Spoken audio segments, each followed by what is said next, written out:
Chapter 37 of Fish in a Tree is called A Chicken, a Wolf, and a Problem.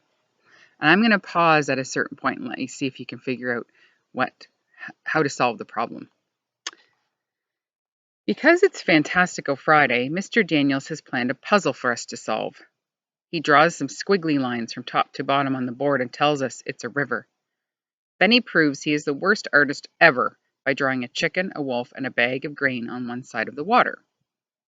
Mr. Daniels, did you draw that with your eyes closed? Oliver yells. No offense, but that's terrible. He laughs. I'm not offended, Oliver. I have eyes to see it. Then he looks at me. We are not all wired to be gifted artists. Then he adds a little boat, which looks a lot like a banana on the bank of the river. Okay, he says. Here is your problem to solve. You need to get all three of these items across the river, but you can only take one item at a time in the boat.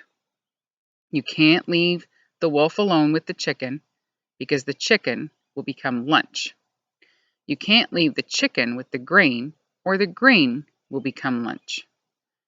So how do you get all three items across the river? Remember, only one item in the boat at a time. I'm going to give you a few seconds to see if you can figure that out.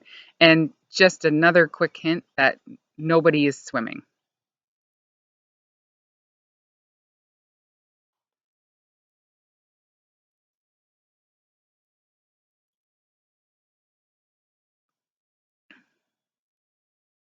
If you need a bit more time to solve it, you can pause this video, but I'm going to keep reading. Easy, Oliver yells. You just take the chicken first.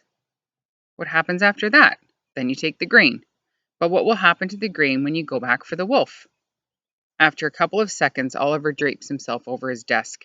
Mr. Daniels pats Oliver on the back. It's okay, kiddo. It's supposed to be hard.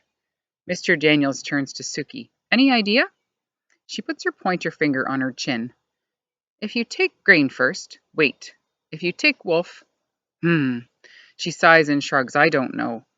Albert's eyebrows are so scrunched up they look like they'll cover his eyes. Take a few minutes to try to solve this on your own. Then we'll talk about it in a bit. I can't figure it out. No one can. Most kids have drawn a river and the animals like Mr. Daniels did. After a while, kids start talking to each other. I'm surprised when he doesn't tell us to be quiet while we try to keep solving it. I tear off 3 little pieces of paper and draw the chicken on the first, the grain on the second, and the wolf on the third. I move them around, back and forth across the river. The class is loud now. I pick up my 3 pieces of paper and ask Mr. Daniels if I can work in the hallway because of the noise. Sure, go ahead. I'm out there just a few minutes, moving my pieces around when Shay and Jessica come out. They sit across the hall from me.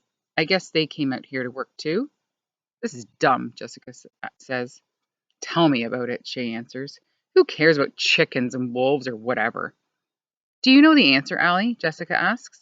Why are you asking her? Of course she doesn't know, Shay says. She whispers something to Jessica, and soon after Shay is holding up signs with words.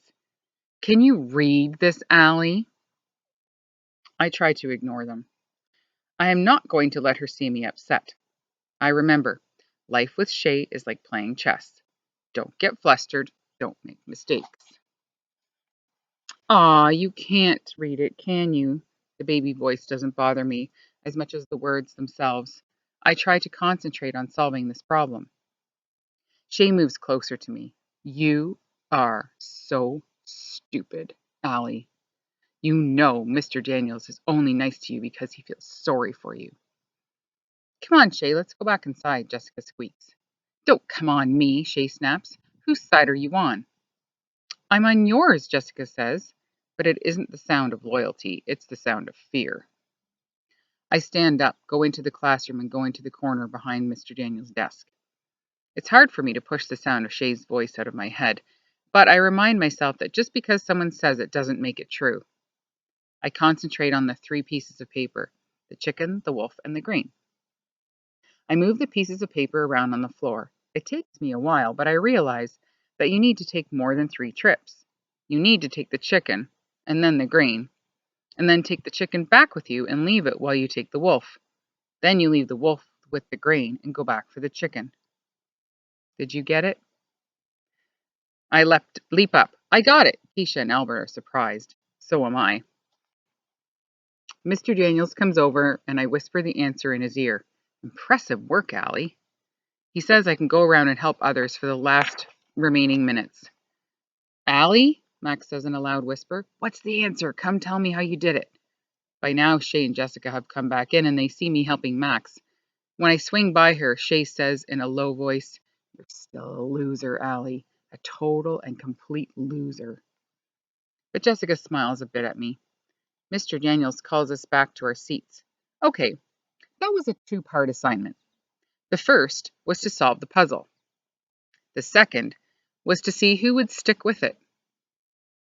Who would work on it until it was solved. Congratulations to the few of you that did.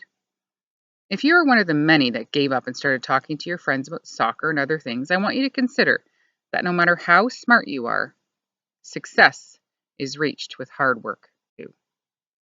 I can't believe it. My experience with endless frustration and having to work on things for so long has actually paid off. I guess maybe I'm having trouble is not the same as I can't.